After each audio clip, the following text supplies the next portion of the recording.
When you go to a church or when you're out in public, you have to be very careful about allowing strangers and other people to pray for you. Sometimes this is something important that God sends down or an angel inspires.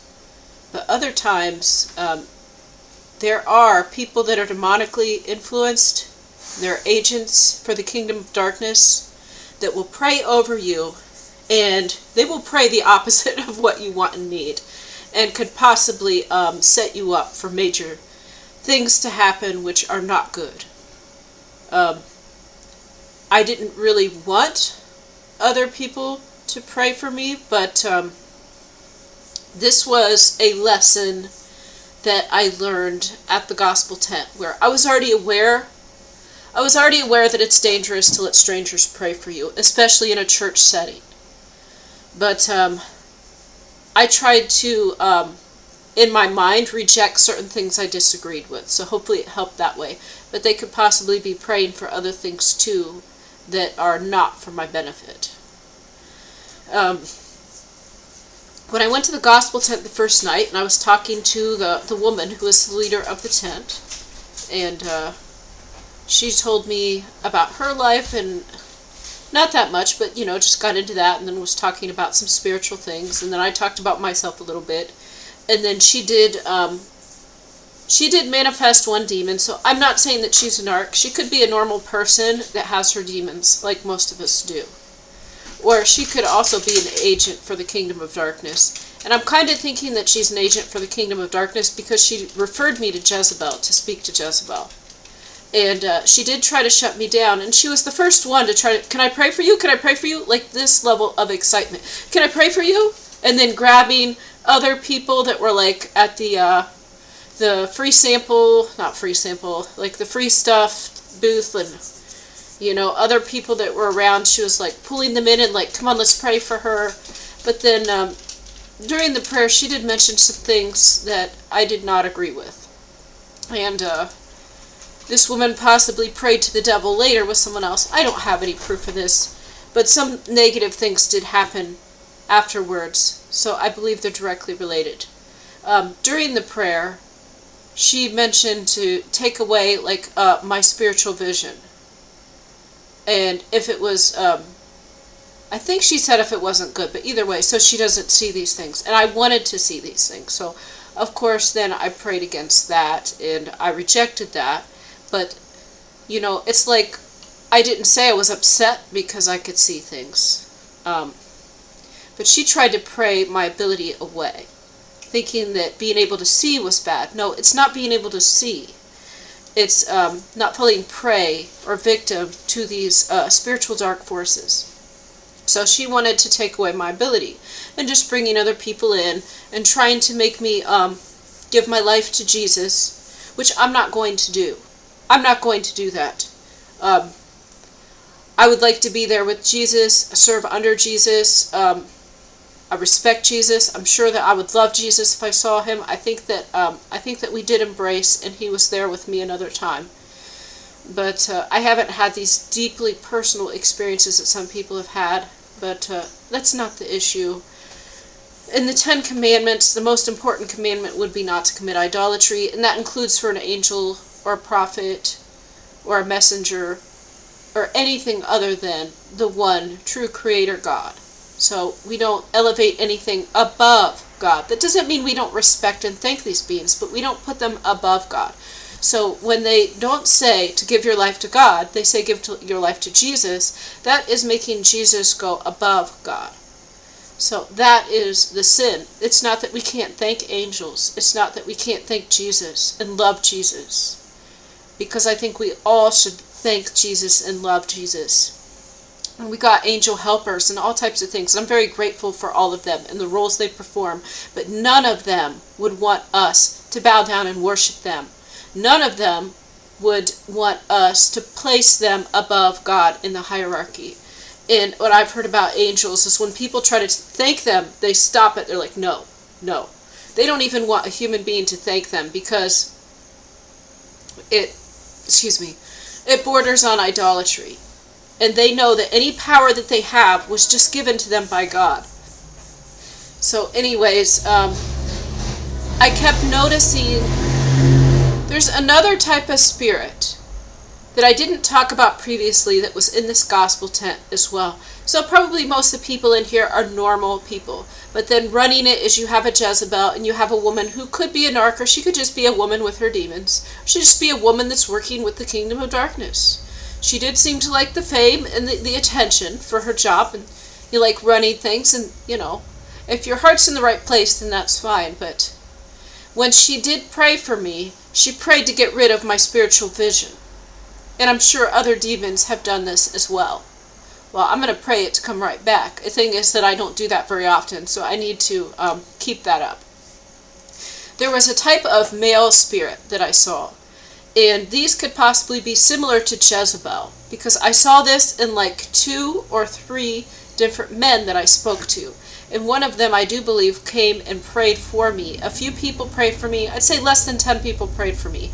And one of them was a man who seemed like a nice, soft-spoken guy. But I recognized his personality and his persona. And he kept trying to get me to give my life to Jesus and saying this, and I dance around it in a way I didn't think was idolatry, but giving respect and veneration, but not placing Jesus above God. So I carefully word things because I think this is wrong. And then another man came on the last day, and he looked different. He was a lot bigger, he was a lot taller, but his personality was like the same.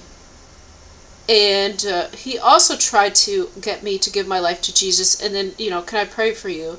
And I said, okay, and I closed my eyes and I put my head down.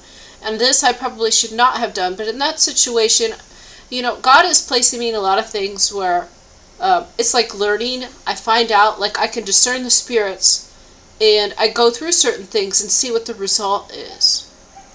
So I noticed what happened is there were several men that had the same personality, just like every Jezebel has the same.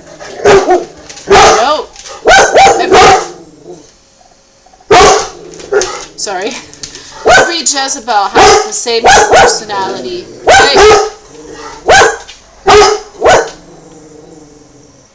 There was a spirit that I saw manifest in some men that were older. I'd say maybe they're like middle age. They look like they'd be like father age. They were soft spoken, and they would come off as being a kind person. But they would want to pray for me. These ones want to pray for me, and I believe that they were praying things that were not good. Sorry. Reese? Praying things that were not for my benefit. And they also kept trying to pressure me into accepting Jesus as my personal Savior, which I disagree with the premise. We still have to try to be good. We do have to try not to sin. You can't just get a free pass, guys. Sorry. But now I can recognize this personality, because more than one man had the exact same personality. Just like more than one Jezebel. The body looks different, the face looks different, but other than that, it's like the same. Like the spirit is the same. So I think this is another spirit that completely takes over the body. It's not a possession, or it's not influencing a human that's already there. I believe it's a spirit that's walking around, so it has full rights to this body. Or possibly it's a clone or an android or something they're using. And so all of these ones that came up and pressured me and tried to force me into accepting Jesus and would write notes and like, oh, you're not saved, because I did not say that. These were the ones that had the spirits. So I'm not making this up, seriously. The ones that were spirits, that were Jezebel, I don't know the name of this male spirit, but he manifested like a slightly overweight, like not like huge, but like a dad bod, like 40, 50-year-old, and who's like soft-spoken and looks like they're trying to help. And then they'll want to pray for you, and who knows what they're praying over you, and they try to force you to accept their doctrine, even though when you say, I'm already a believer, I believe in Jesus, no matter what you say, it's not good enough unless you copy their mantra. So after they prayed for me some less than good things did happen. And even some women I met, which I thought were good, and they prayed for me, some not good things happened immediately after. And so, the first night I went to the gospel tent, and I met the woman from the kingdom of darkness and the Jezebel woman. And I also met another man with the male spirit, which I wasn't sure until I saw another one, and they had the same personality and the same spirit. There's no mistaking this, guys. Like, you see the way I talk, the way I behave, the way I move, like my countenance. Not a lot of people behave this way, so if you put my spirit in a different body, you would recognize. So some bad things did happen, and then I'd had some car issues right after they prayed for me. And then the last day of the fair, after this man prayed for me, is when I was leaving, and I was going back to my house, or I was going to stop at the gym, but my house was on the way. And as I was going towards my house, there was a car waiting.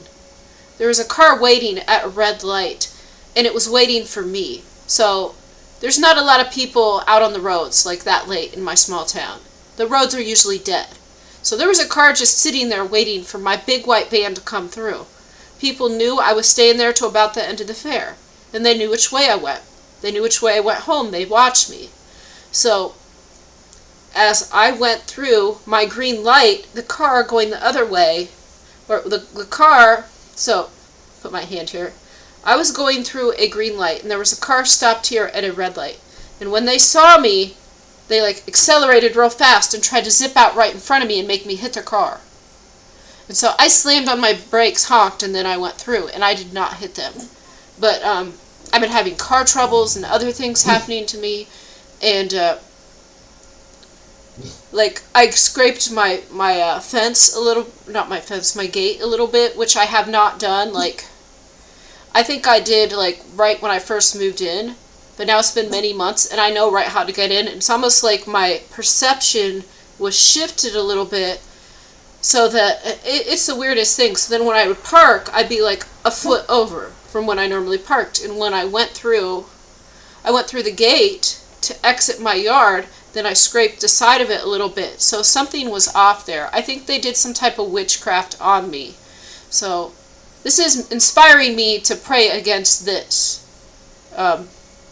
But these are things which I think I was attacked, because I've had a few attacks in my new town, but I prayed against certain things. And then after going to the gospel tent again and having people from this group pray over me, the ones that I know are spirits, and I know all of the ones that were praying over me were spirits, except for when she invited like 5 people, maybe 2 of them were not, but the rest of them were. And then the people that would approach me and try to get me to repeat the religious dogma, and they prayed over me. And then I was having some issues in my life, and then some more attacks. So possibly I came into agreement with this by allowing them to pray for me.